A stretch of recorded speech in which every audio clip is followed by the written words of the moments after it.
Salam pembaharuan, jumpa lagi dengan channel Nafas Pembaharuan. Saudara sekalian, mantan penasihat Komisi Pemberantasan Korupsi atau KPK Abdullah Hehamahua soal kasus pembunuhan Brigadir J di rumah dinas Irjen Verdi Sambo. Hehamahua menyebut bahwa petugas polisi tak perlu pegang senjata, melainkan cukup dilengkapi tongkat saja. Sontak, Eko Kuntadi melontarkan sindiran pedas terkait usulan polisi tak boleh pegang senjata, cukup tongkat saja dari Hehamahua. Hal itu diungkapkan lewat akun Twitter pribadi @ekokuntadi bahwa petugas polisi tak perlu pegang senjata, melainkan cukup dilengkapi tongkat saja. Emangnya nenek sihir, ujar Eko Kuntadi. Seperti dikutip di Twitter @ekokuntadi, Jumat 12 Agustus 2022.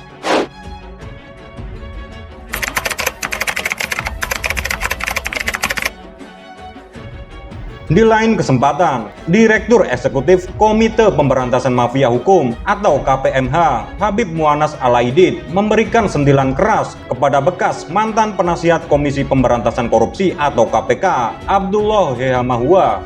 Ia menyarankan agar Hehamahua tidak asal bicara alias asal bunyi atau asbun terhadap statement bahwa polisi sebaiknya disenjatai tongkat saja ketimbang senjata api. Jangan karena ada kejadian 1-2 kasus lalu disederhanakan Abdullah Hehamahua suka asbun, kata Mu'annas Kamis 11 Agustus 2022. Ia menduga apakah Hehamahua senang jika banyak polisi yang tewas karena ulah penjahat sehingga menyarankan agar polisi dipersenjatai tongkat saja. Kayaknya Hehamahua lebih senang banyak petugas yang tewas di tangan pelaku kejahatan, ketusnya. Sebelumnya, Abdullah Hehamahua mengatakan bahwa reformasi Polri Jilid 2 atau mengevaluasi pembentukan Satgasus tidak akan serta-merta memperbaiki citra kepolisian. Karena menurut Hehamahua, permasalahannya ada pada eksistensi institusi Polri itu sendiri. Menghilangkan eksistensi Satgasus tidak otomatis memperbaiki citra kepolisian, sebab eksistensi institusi Polri itu sendiri yang salah. Pembentukan Satgasus itu sendiri dilakukan oleh Kapolri.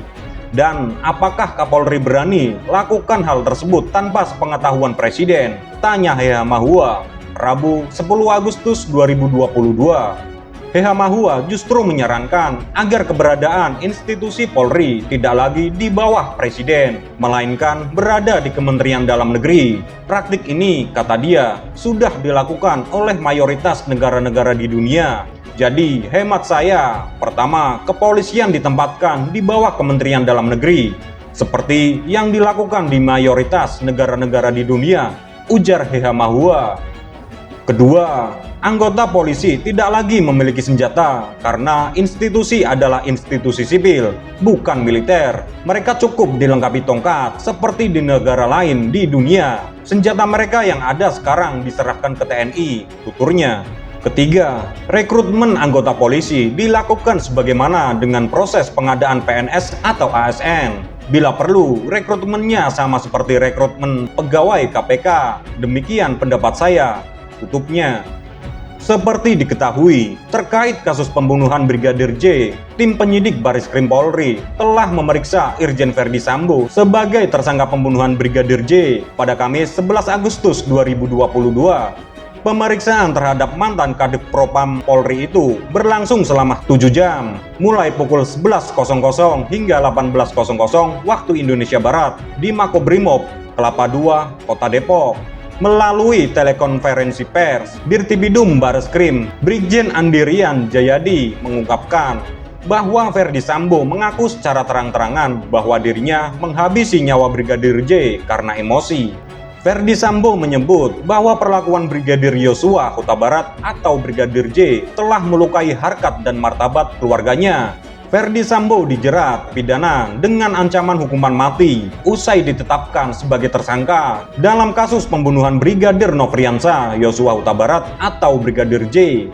Verdi Sambo dijerat pasal 340 subsidiar, pasal 338 junto, pasal 55 junto 56 KUHP dengan ancaman maksimal hukuman mati, penjara seumur hidup, atau penjara selama-lamanya 20 tahun. Kata Kabareskrim Komjen Agus Andrianto dalam konferensi pers di Mabes Polri Selasa 9 Agustus 2022, Kapolri Jenderal Listio Sigit Prabowo mengatakan tim khusus tidak menemukan adanya fakta peristiwa saling tembak seperti yang dilaporkan. Ferdi menyuruh melakukan pembunuhan dan membuat skenario seolah-olah terjadi tembak-menembak. Ferdi melepaskan beberapa kali tembakan ke dinding menggunakan senjata api milik Brigadir J. Tim khusus Polri menemukan peristiwa penembakan terhadap saudara Brigadir J hingga meninggal dunia yang dilakukan saudara Barada E atas perintah Ferdi Sambo, kata Listio dalam konferensi pers.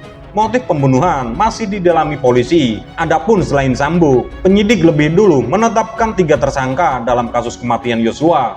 Mereka yaitu Barada Richard Eliezer, Bribka Ricky Rizal, dan KM.